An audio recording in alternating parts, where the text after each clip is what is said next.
Assalamu alaikum to everyone who's watching this video lecture. This is Waqar from Cambridge International Science College at Talagam.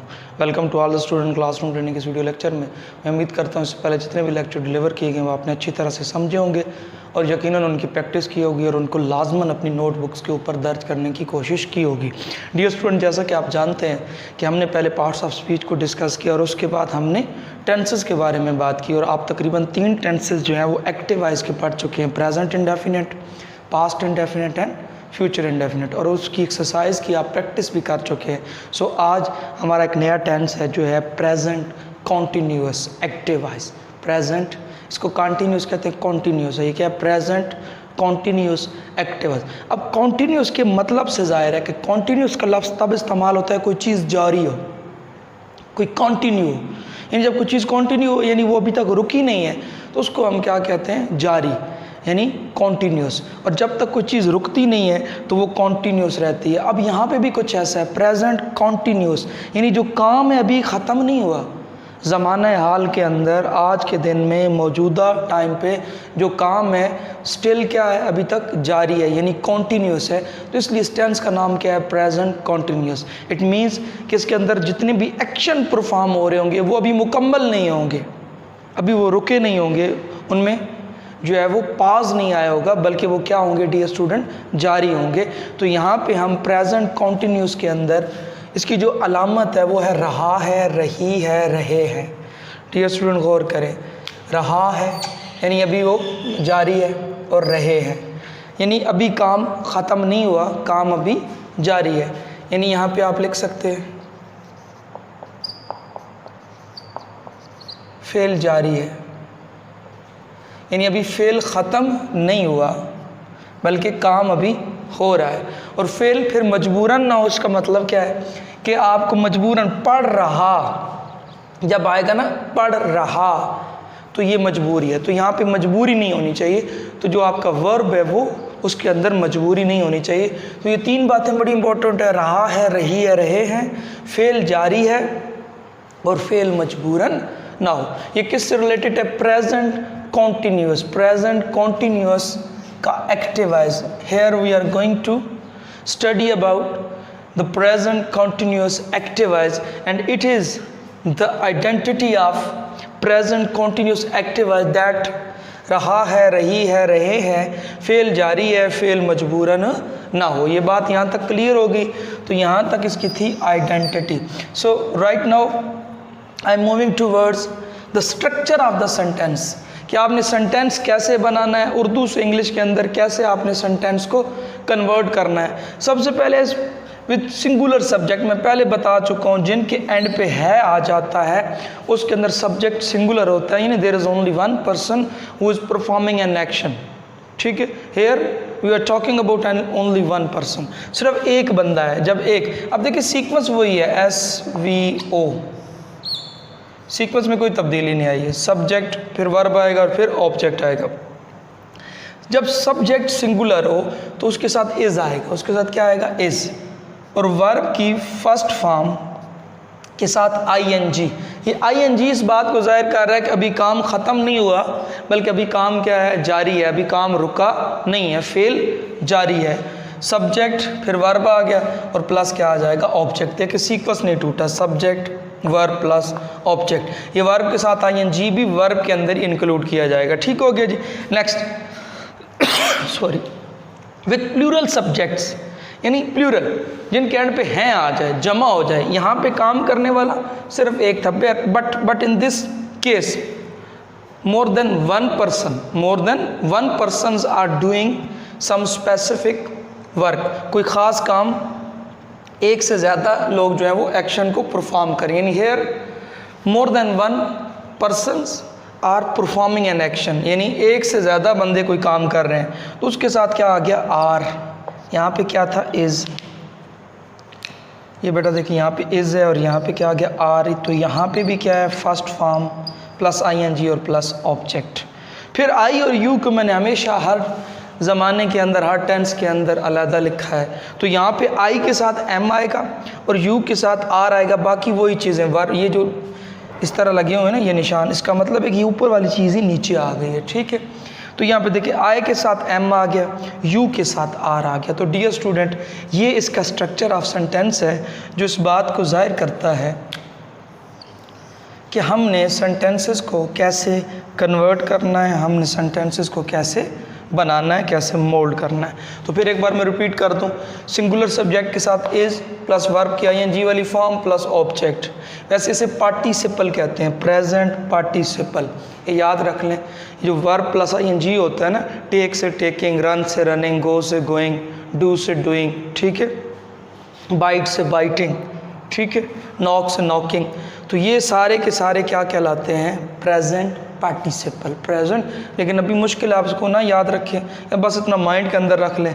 तो verb plus ING, plural के साथ are plus verb की first form plus ING, I के साथ am plus verb की first form plus ING, you के साथ are plus verb की first form and ING. So right now I am moving toward construct the sentences from Urdu to English. अब हम उर्दू से English में बनाने जा रहे हैं। तो एक एग्जांपल लेता हूँ मुस्बत की। यहाँ पे हम लिखते हैं बहुत सिंपल सी, मैं खाना खा रहा हूँ। तो I have already told you about that how can you indicate the subject, verb and object in a sentence. First of all, सबसे पहले आपने वर्ब ढूंढना है। खास के अंदर क्या है? वर्ब है। कौन खाने वाला? मैं। किस चीज़ को? खाने को। तो तीनों मिल गए। अब हमने इसके अंदर पुट करना है। मैं की इंग्लिश क्या होती है? आई। आई के साथ क्या आएगा? एम। I am. अब वर्ब क्या है? खा। खाना की इंग्लिश क्या होती है? खाना। एक खाना और एक खाना है, ठीक है, डबल लफ्ज़ है। खाना और है और खा और है, उसको भी हम खाना कहते हैं। अब खाना की इंग्लिश क्या होती है? ईट। अब ईट से क्या बन जाएगा? ईटिंग, क्योंकि मैंने कहा वर्ब की first form plus I N G, I am eating. अब आगे ऑब्जेक्ट हमारा क्या है? मील। तो देख सकते हैं sorry, subject, verb and object. तो ये कॉन्सेप्ट क्लियर हो गया, सब्जेक्ट, वर्ब एंड ऑब्जेक्ट। वो खत लिख रहा है, सिंपल से जुमले लेते हैं। वो खत लिख रहा है, इसके अंदर काम कौन सा हो रहा है? कौन सा काम किया जा रहा है? लिखना। कौन है लिखने वाला? वो। किस चीज़ को लिख रहा है? खत को। तो देख सकते हैं सब्जेक्ट भी क्लियर, ऑब्जेक्ट एंड पे है आ रहा है ना, तो अब ये वाली इक्वेशन इस्तेमाल होगी, इज़ वाली है। वो की इंग्लिश क्या होती है? आप सबको पता है, पहले भी आप पढ़ चुके हैं। ही है आया तो हमने इज़ लगा दिया, वही वर्ब की first form plus I N G, right. अब जब एंड पे ई आता है ना, राइट के, वैसे हम ई लिखते हैं, वो ई ख़त्म हो जाता है, उसकी जगह आई एन जी आ जाएगा। राइट से क्या हो जाएगा? राइटिंग। और आगे ऑब्जेक्ट क्या है? Letter. He is writing a letter. यहाँ पे भी गौर करें, सब्जेक्ट, वर्ब एंड ऑब्जेक्ट। तो यहाँ पे देख सकते हैं कि यहाँ पे हमने एम का इस्तेमाल किया और यहाँ पे हमने इज़ का इस्तेमाल किया, क्योंकि जब सिंगुलर सब्जेक्ट था, है था, तो इज़ लगाया, और जब आए था तो आए और यू का मैंने अलग लिखा हुआ है, तो हमने क्या इस्तेमाल किया? इज़ इस्तेमाल किया। एक और जुमला बनाते हैं, तुम स्कूल बना रहे हो। यहाँ पे तुम स्कूल बना रहे हो, काम बेटा कौन सा हो रहा है? बनाना। कौन है बनाने वाला? तुम। ऑब्जेक्टिव पार्ट क्या हो गया? स्कूल। सो यू, एक तो क्लियर हो गया कि सब्जेक्ट हमारा यू आएगा। यू के साथ क्या लगता है? आर। अब मैंने क्या बोला? वर्ब की first form plus I N G. Verb की फर्स्ट फॉर्म क्या है? बनाना। तो कंस्ट्रक्ट होता है, तो कंस्ट्रक्ट से क्या होगा? कंस्ट्रक्टिंग, या बिल्डिंग भी हो सकता है। यहाँ पे मेकिंग आप नहीं लगा सकते। यू आर कंस्ट्रक्टिंग, यानी तामीर किया जाता है स्कूल को, तो बनाना या तामीर के मानों में। यू आर यहाँ पे खाना बनाना नहीं है, ठीक है जी। यू आर कंस्ट्रक्टिंग या building, B U I L D, build, और आगे क्या आ गया? I N G, construct plus I N G. Objective part हमारा क्या था? स्कूल। सो देख सकते हैं आप यहाँ पे भी सब्जेक्ट, वर्ब प्लस ऑब्जेक्ट, और यहाँ पे क्या इस्तेमाल हुआ? क्योंकि यू के साथ हम क्या इस्तेमाल करते हैं? आर का इस्तेमाल करते हैं। इसका एक स्क्रीनशॉट ले लें, मैं मज़ीद वजाहत करता हूँ इसकी।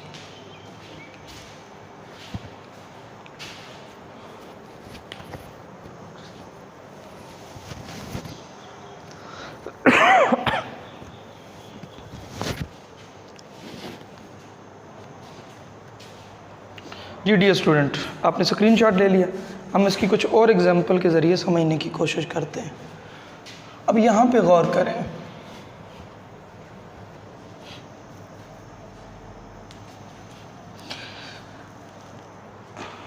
अब यहाँ पे एक और जुमला लेते हैं। वो लीमू ख़रीद, एंड पे है आ गया तो प्लूरल सब्जेक्ट। वो लीमू ख़रीद रहे हैं, अभी तक काम ख़त्म नहीं हुआ, अभी वो एक चीज़ स्टॉल पे खड़े हैं और अभी वो बार्गेनिंग कर रहे हैं, वो ख़रीद रहे हैं। वर्ब कौन है ख़रीदने वाला? वो किस चीज़ को? लेमन यानी लीमू को ख़रीदने वाला। अब यहाँ पे देखें, वो अब ये जमा वाला है, अगर यहाँ पे है आ जाए तो फिर वो क्या होता है? सिंगुलर होता है। और अगर एंड पे है आ जाए तो फिर ये दे बन जाता है, ही और शी की जमा। दे प्लूरल के साथ मैंने उधर लिखा था पहले, जो मैंने रेज किया उसके अंदर आप देख सकते हैं कि दे आर, क्या है? They are. अब है बाय, खरीदना। बाय से क्या होगा? Buying. They are buying lemons, जमा है तो लेमन्स, अगर एक होता तो फिर लेमन होता, अब lemons. They are buying the lemons. ये जुमला अक्सर आप सुनते हैं, वो बातें कर रही है या रहा है। वो बातें कर रही है, इसके अंदर काम कौन सा हो रहा है? बातें करना। कौन है करने वाला? बातें, वो। तो अब इसके अंदर ऑब्जेक्ट नहीं है तो कोई इशू नहीं, ऑब्जेक्ट के बिना भी जुमला बन जाता है। लड़की है तो शी होगा, एंड पे है आया तो इज़, शी इज़। टॉक का मतलब होता है बात करना, टॉक से क्या हो गया? टॉकिंग। शी इज़ टॉकिंग, वो बातें कर रही है। एक और सेंटेंस लेते हैं। हम सॉरी, हम किताबें पढ़ रहे हैं। अब इसके अंदर काम कौन सा हो रहा है डियर स्टूडेंट? तो मुझे तो लग रहा है कि इसके अंदर जो काम है वो पढ़ना है, तो पढ़ इसके अंदर काम है। कौन है काम करने वाला? हम। किस चीज़ को? किताबों को। सो हम, वी होता है, वी जमा में आता है, प्लूरल के अंदर आता है क्योंकि एंड पे है आ रहा है आ रहा है, इसके एंड पे भी हैं, तो जब है आएगा तो आपने क्या लगा देना है? Automatically are. अब वर्ब क्या था? रीड। रीड से क्या बन गया? रीडिंग। और यहाँ पे क्या आ गया? The books. We are reading the books. अब यहाँ पे देखें, सब्जेक्ट, वर्ब, ऑब्जेक्ट, ये सीक्वेंस नहीं टूटा। SVO का सीक्वेंस कायम दायम है, नहीं टूटा। She subject and verb, we subject verb and object. और यहाँ पे देखें, यहाँ पे गौर करें, यहाँ पे ये गौर कर सकते हैं आप। हैं आया तो आर आया, है आया तो इज़ आया, हैं आया तो आर आया। तो इस बात को इंडिकेट कर रहा है कि जब हैं हो तो आर लगाना है, जब है हो तो इज़ लगाना है, और जब हैं हो तो आर लगाना है। तो डियर स्टूडेंट, आज हमने इसका एक पार्ट पढ़ा फॉर्मेटिव सेंटेंसेस, और इसकी आइडेंटिटी के बारे में डिस्कस किया कि आपके जो प्रेजेंट कॉन्टिन्यूस के सेंटेंसेस हैं उनको कैसे बनाया जाता है, उनकी आइडेंटिटी क्या है, या उनके फॉर्मेटिव सेंटेंसेस का स्ट्रक्चर ऑफ द सेंटेंस क्या है। तो मैं उम्मीद करता हूँ इस लेक्चर को आप गौर से देखोगे, गौर से सुनोगे, कोई भी हिस्सा स्किप नहीं करोगे, और यकीनन इसको अपनी नोटबुक्स के ऊपर दर्ज करने की कोशिश करोगे। डियर स्टूडेंट, लॉकडाउन का सीज़न चल रहा है, हर बंदा डिप्रेशन का शिकार है। अपने घर के अंदर रहें। आजकल बाहर के जो हालात हैं वो इतने अच्छे नहीं हैं। लिमिटेड अपनी लाइफ को कर लें।